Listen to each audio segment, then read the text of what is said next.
Saudara dan saudari yang dikasihi Tuhan, jumpa kembali dengan saya Romo Valentinus Teja Antara di rumah tercinta kita, Wisma Kencana Channel. Semoga Anda semua dalam keadaan sehat, sejahtera, dan bahagia. Pada tayangan video kali ini kita masih melanjutkan tema umum panjang kita, menjadi lansia yang bahagia.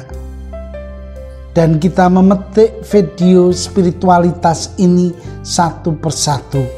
Dan dalam video ini kita ingin memfokuskan tema pada apa yang disebut interior iman. Artinya iman yang sudah mempribadi dalam batin kita, sehingga iman itu menjadi hidup sebagai sumber keyakinan, kekuatan bagi hidup kita. Kita ingin mendasarkan refleksi ini dari pengalaman Petrus, rasul yang telah menjadikan Kristus sumber kebahagiaan dalam batin dan hidupnya. Terima kasih kepada para sahabat yang dengan setia mengikuti tayangan video ini. Jangan lupa mendukung kami dengan mensubscribe dan menjelajahi kamar-kamar di Wisma Kencana Channel ini. Akhirnya, selamat menikmati video ini sampai tuntas.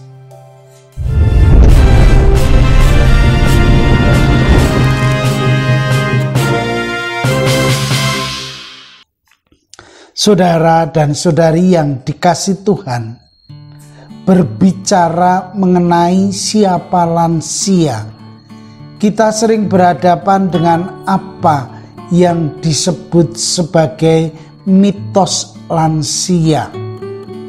Dan berefleksi mengenai mitos tentang lansia, kita akan berhadapan dengan situasi bahwa lansia itu kita temukan dalam pribadi yang mengalami kedamaian, ketenangan, dan kebahagiaan.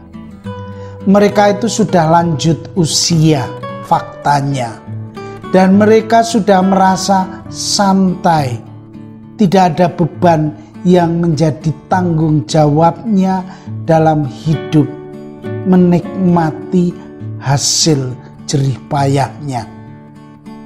Mereka tinggal menikmati kerjanya, jerih payahnya di masa muda dan dewasanya. Perjuangan dalam badai dan berbagai guncangan kehidupan seakan-akan sudah berhasil dilalui dan dilewati. Mereka sudah sungguh-sungguh menikmati kasih karunia dan berkah di usia emasnya ini. Mereka hidup bahagia dalam kebahagiaan anak dan cucunya yang bersama-sama mungkin hidup. Anak cucunya ada di sekitarnya dalam suasana ceria dan bergembira. Tetapi bagaimana kenyataannya? Apakah seperti mitos itu? Fakta sering ditemukan orang tua yang mengalami stres dan depresi karena proses penuaan dan berbagai keluhan yang terjadi.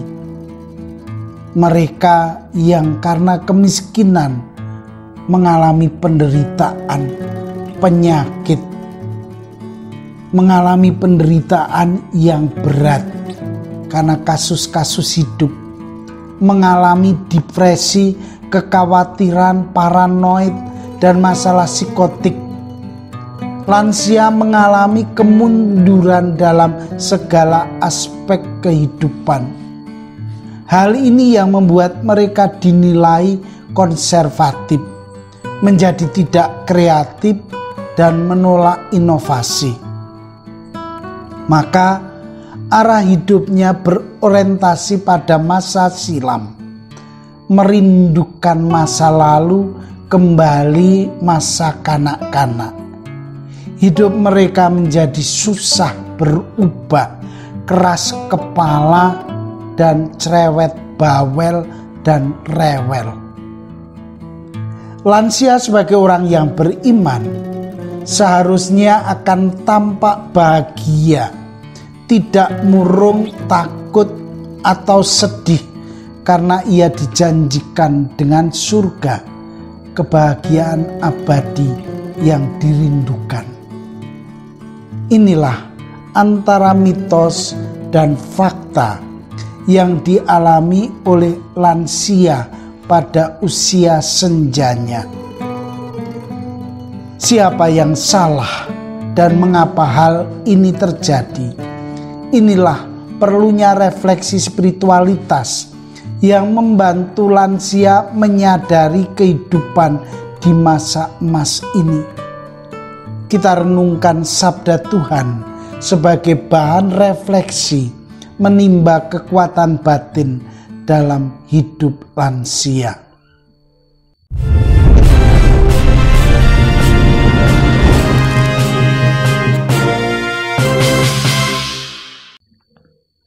Saudara dan saudari, marilah kita menggali aspek spiritual lebih dalam dari topik ini. Kita akan baca Injil Lukas bab 9 ayat 18 sampai 21. Pada suatu kali ketika Yesus berdoa seorang diri, datanglah murid-muridnya kepadanya. Lalu ia bertanya kepada mereka, kata orang banyak, siapakah aku ini? Jawab mereka, Yohanes Pembaptis. Ada juga yang mengatakan Elia.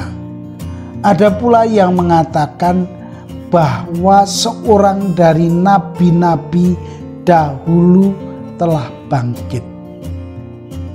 Lalu Yesus bertanya kepada mereka, menurut kamu, siapakah aku ini? Jawab Petrus, Mesias dari Allah. Lalu Yesus melarang mereka dengan keras supaya mereka jangan memberitahukan hal itu kepada siapapun. Para sahabat yang terkasih, engkaulah Mesias. Inilah inti dari sabda pengakuan Petrus ini. Hal ini menunjukkan bahwa imannya semakin mempribadi, bukan ajaran, tetapi sudah menyatu dalam jiwanya. Tuhan, aku percaya, aku mencintaimu. Situasi saat itu, Yesus dihadapkan pada kondisi yang tidak gampang. Perjalanan ke Yerusalem segera dimulai dari ujung utara Israel.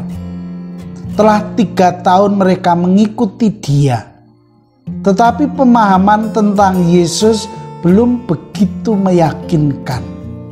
Ini semacam ujian bagi para murid sebelum peristiwa besar terjadi, karena Yesus harus mulai mempersiapkan mereka untuk semakin tahu siapa sebenarnya dia. Dalam doa dan meditasi, pertanyaan tentang dirinya diajukan kepada mereka.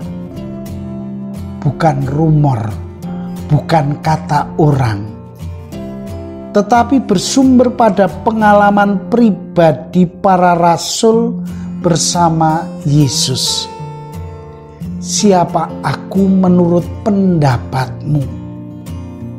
Jawab Petrus tegas dan pendek, penuh makna. Yesus adalah Mesias berdasarkan pada kesaksian dan keyakinan yang dirasakan dan dibuktikan kebenarannya dengan hidup bersama.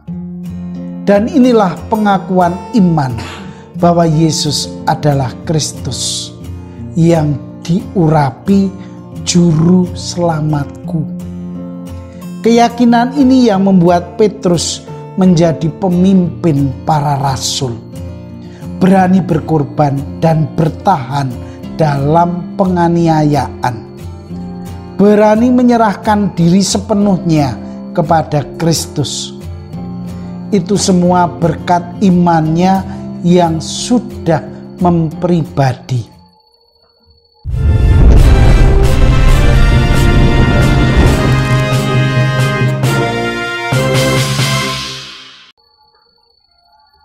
Saudara dan saudari yang dikasihi Tuhan,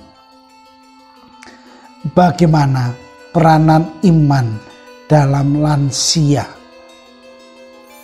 Menurut proses fisik dan mental pada usia lanjut membuat tidak begitu membenci dan merasa khawatir dalam memandang akhir dari kehidupan dibandingkan orang yang lebih muda.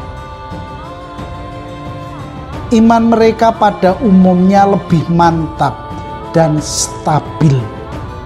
Namun demikian, bahwa iman yang teguh adalah senjata yang paling ampuh melawan rasa takut terhadap kematian.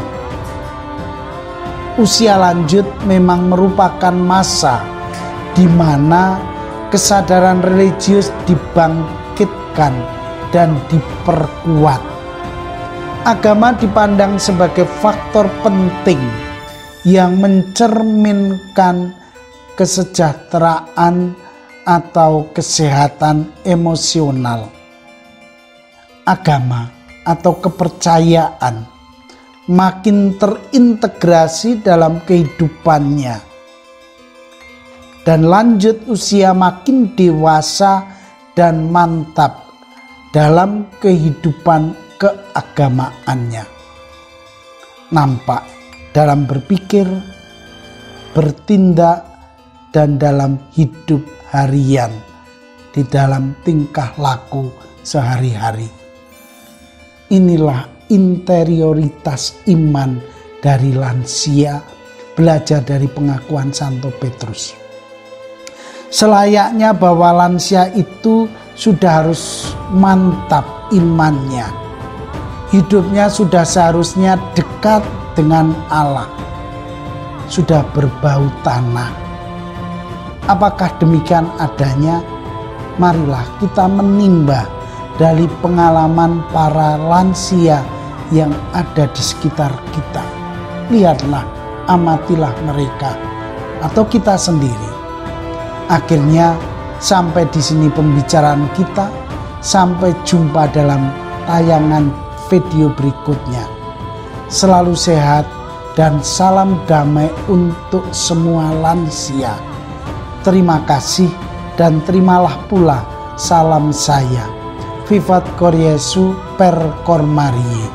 Hiduplah hati kudus Yesus melalui hati Maria. Amin.